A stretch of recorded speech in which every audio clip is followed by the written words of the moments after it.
이 영상은 아마 그 구속영장이 청구가 된 당사자들의 막 가족들이 보시게 될 텐데, 그 유념하셔야 될 부분이 이제 몇 가지가 있습니다. 그 첫 번째는 뭐 경찰이든 이제 변호사한테 상담을 하게 되면 수거 측 이거 어차피 실형 나오고 영장 청구하면 영장 거의 발부돼요. 그러니까는 그냥 발부된다고 생각하시면 돼요.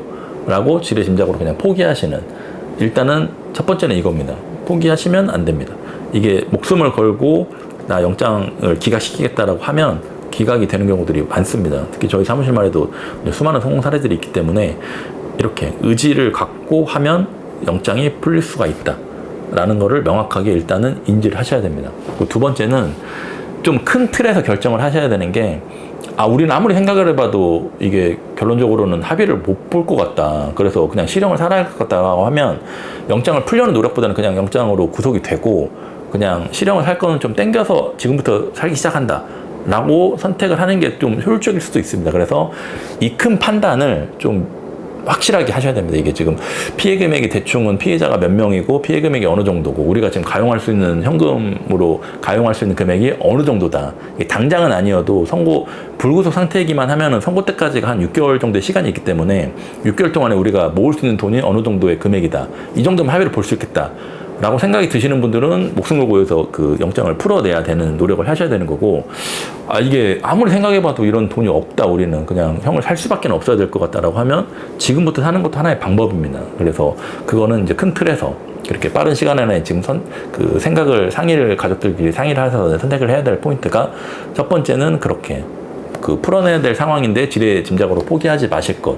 두 번째는 큰 틀에서 우리가 합의를 볼 수 있는 좀 여력이 있으신지, 그래서 합의를 볼 수 있다라고 하면 무조건 집행유예를 받아야 하기 때문에, 그러면 영장이 발부가 되면 이제 결국에 한 3, 4개월 동안은 그 수감되어 있는 불이익을 겪는 거기 때문에 그 불이익을 없애기 위해서 우리는 영장에서 총력을 다해서 영장을 좀 기각을 시켜야겠다라는 이런 노력을 하셔야 되는 거고, 이게 이제 변호사를 어쨌든 사실상 효율성의 문제입니다. 무슨 변호사가 있으면 어떤 무슨 거짓말을 해서 영장을 풀어내고 이런 게 아니라, 사실 팩트는 이건데 수사기관에서 이 팩트대로 조사를 안 받고 이제 판사분도 이제 색안경을 끼고 이 수거책들을 바라보고 이 팩트가 효율적으로 전달만 되게끔.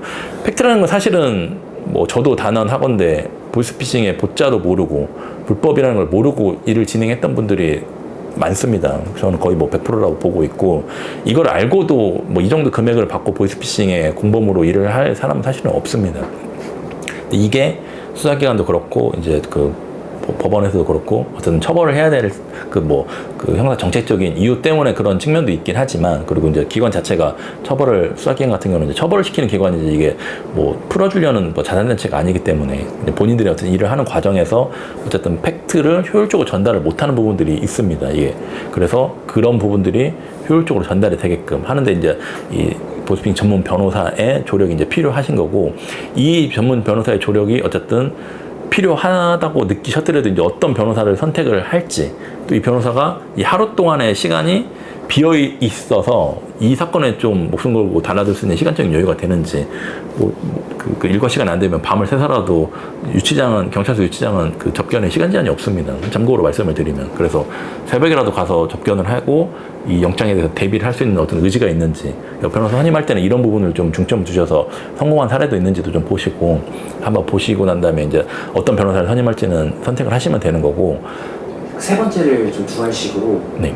변호사 선임이 중요하다, 뭐 이런 포인트로 하도 참고하는 거죠. 네네네네. 세 번째 유념해야 될 점은? 네, 세 번째 유념해야 될 점은 이제 그 영장 실질에서 우리는 합의를 결국에 볼 가능성이 있기 때문에 영장에서 무조건 풀어내야겠다라는 이제 판단이 있었으면 결국에 이제 변호사가 필요합니다. 이게 이제 팩트를 전달하는 거에 효율성의 차이가 있기 때문에, 물론 이제 사선 변호사가 없으면 국선 변호사가 붙긴 하지만, 그 다음날 뭐 10시 반에 그 영장 실질심사가 있으면 사실상은 국선들은 10시에 그 영장을 받아서 봅니다. 근데 대비가 당연히 안 될 거지 않겠습니까? 그래서 그 전날 하루 동안에 진짜 목숨 걸고 이거를 영장을 기각시킬 의지를 갖고 그렇게 움직일 이제 변호사를 찾는 게 관건이신 건데, 변호사를 어쨌든 뭐 여러 군데 전화를 해보고 이제 그 짧은 시간 안에 빨리 선택을 해서 가서 이제 상담을 하고 이거 대비를 해야 되는 시간이 사실상 중요한 기간이기 때문에, 사실상은 변호사를 선임하는 시간은 사실상은 별로 시간을 들일 그런 시간이 없습니다. 거기에 시간을 허비할. 그래서 그 변호사를 선택을 할 때의 그 포인트는 일단은 그런 영장이 청구가 됐을 때 기각을 시켰던 성공 사례들이 좀 있는지, 말로만 있다고 하는 데들이 있으면 성공 사례가 있다는 걸 좀 보여달라고 해서 직접적으로 눈으로 확인하신 다음에, 있다는 거는 사실상은 목숨 걸고 하는 의지가 있는 변호사 사무실인 겁니다, 거기는.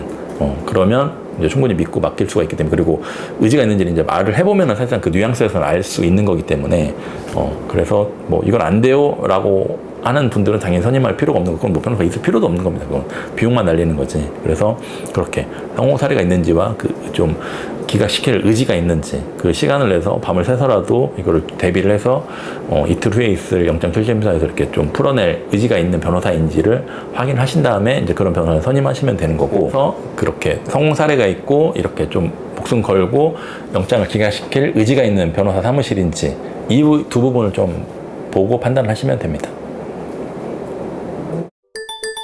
오늘 영상은 아마 가족 중에서 지금 그 현행범 체포가 됐거나 집에 와서 이제 그 체포 영장을 들고 와서 가족들을 현금 수거책이라고 해서 그 수사기관에서 이제 체포를 해간 경우, 되게 당황스러운 상황에서 이 영상을 보시는 가족분들이실 텐데, 일단은 중요한 거는 구속영장 실질심사, 여기에서 무조건 이 구속을 풀어내야 된다. 이거는 이제 그 어느 정도 합의를 볼 그런 경제적인 여력도 있고, 무조건 우리 가족 중에 뭐 딸일지 아빠일지 뭐 부인일지는 모르겠지만 가족 무조건 실형을 살릴 수는 없으니까 집행유예를 무조건 받아야 된다. 그 여력도 어느 정도 있다라고 하신 분들은 무조건 앞에서 이제 영장 실질심사에서 영장을 기각시켜야 됩니다. 그래서 이 부분을 진행을 할 때 어쨌든 국선으로 진행을 하기에는 너무 뭐 시간적인 것도 그렇지만, 이제 그분들이 대비할 수 있는 그런 뭐 의지나 시간적인 그런 부분이 부족한 거는 사실이기 때문에 사전변호인을 선임할 수밖에 없습니다. 사전변호인을 선임하실 때는 좀 그런 성공 사례들이 있는지, 이게 뭐 짧은 시간 안에 뽑아낼 그런 의지가 있는지, 이 두 가지를 좀 유념을 하셔서 변호를 선임을 하셔서 꼭 영장실질심사에서 영장을 기각시키시기를 바랍니다. 오늘 영상이 유익하셨다면 구독과 좋아요, 알림 설정 부탁드립니다. 감사합니다.